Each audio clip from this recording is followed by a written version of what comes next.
We think of history as these big, loud moments, right? Explosions, revolutions, headlines in giant font. But what if the most important changes, the ones that truly redraw the map of the world, happen in total silence? What if one of those moments is happening right now? Well, here's the headline you probably missed. In the year 2025, the global economic order as we've known it for decades, it quietly, fundamentally changed. There was no bang, there was just a crossover. So let's really break this down. For the very first time, India's economy, clocking in at $4.18 trillion, officially became bigger than Japan's.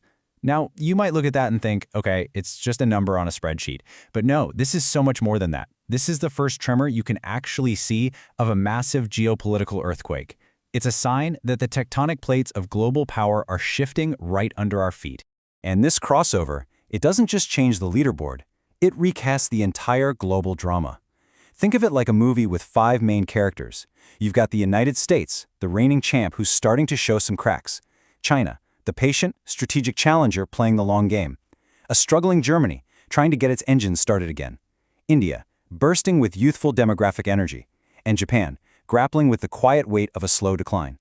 Each one is at a critical turning point.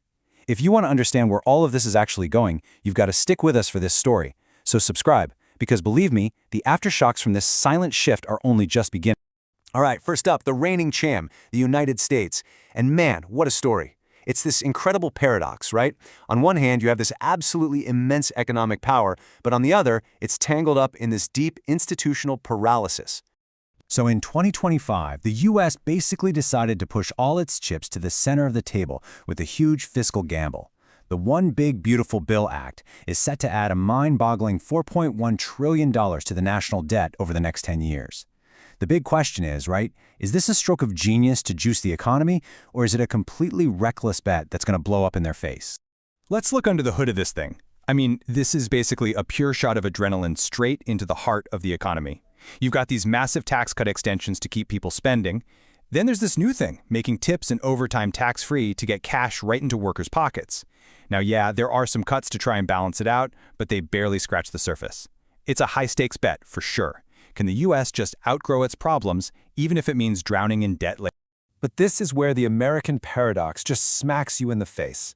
At the very same moment they are unleashing trillions with one hand, the other hand is tied completely behind their back. A 43-day government shutdown, the longest ever, brought the country to a grinding halt. This one picture says it all. A dynamic, powerful economy being held hostage by its own broken politics. Okay, so while the US is in this chaotic sprint, let's turn to our next major player, China. And they are playing a totally different game. A much, much longer game. This isn't about short-term fixes. This is about fundamentally rewiring their whole system. And they're making this pivot because, honestly, they have no other choice. It's an existential threat. The old engine that powered China's rise for decades, the property market, is just completely running out of gas. Home sales are plummeting, retail sales are basically flat. Beijing knows the party's over. They have to find a new way to grow. So, what's the new plan? Well, it's incredibly strategic. It's methodical. The Made in China 2025 strategy is kicking into high gear. This is all about owning the future. They've already cornered the market on batteries, making 75% of the world's supply. Now the next steps are total self-sufficiency in things like semiconductors and, the big one, leading the world in AI. And listen, this isn't some science fiction concept. They are literally deploying what's called embodied AI. These aren't just programs running on a server. These are actual physical robots, like this Walker S2, that can work on a factory line 24/7, even swapping out their own batteries. So here's the key takeaway. This isn't just about cool robots. This is China's strategic weapon against its biggest nightmare, its coming demographic collapse. And that demographic story brings us right back to where we started, that huge crossover event between India and Japan. It really is a tale of two completely different Asias, a story of an elephant on the rise and a sun that's slowly setting. I mean, look at this chart. It tells the whole story in one glance. India's economy is just on fire, growing at 6.6%. Japan, on the other hand, is barely moving at just over 1%. It's not a gap, it's a chasm. It's the physical representation of economic energy transferring from one nation to another.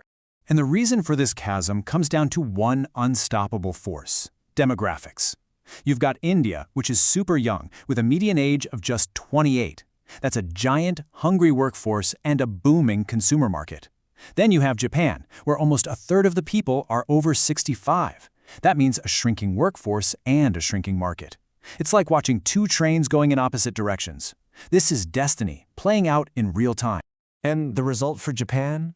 After decades of fighting this trend, it's left with a public debt that's 260% of its entire economy. That number, that's the knockout punch. It's the terrifying end of that story of stagnation. But, Japan isn't alone in this boat. Let's hop over to Europe, because its industrial heart, Germany, is starting to look in the mirror and confront its own economic mortality. It's another giant that's stuck in the mud.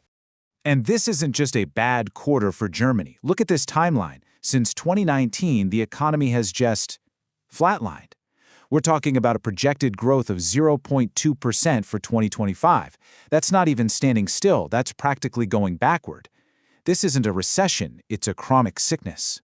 So what do you do when you're in that situation? You do something crazy. Germany, the country that wrote the book on fiscal discipline, is now tearing that book up. They're throwing everything at the wall. A 500 billion euro fund for new projects, a decision to just ignore their own debt rules when it comes to military spending.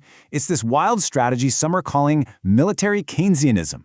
Basically, a Hail Mary pass to try and restart that stalled German engine. Okay, so let's step back for a second. You've got the US on this wild debt-fueled ride, China playing the long game with tech, Asia being reshaped by demographics, and Germany in a desperate fight to reinvent itself.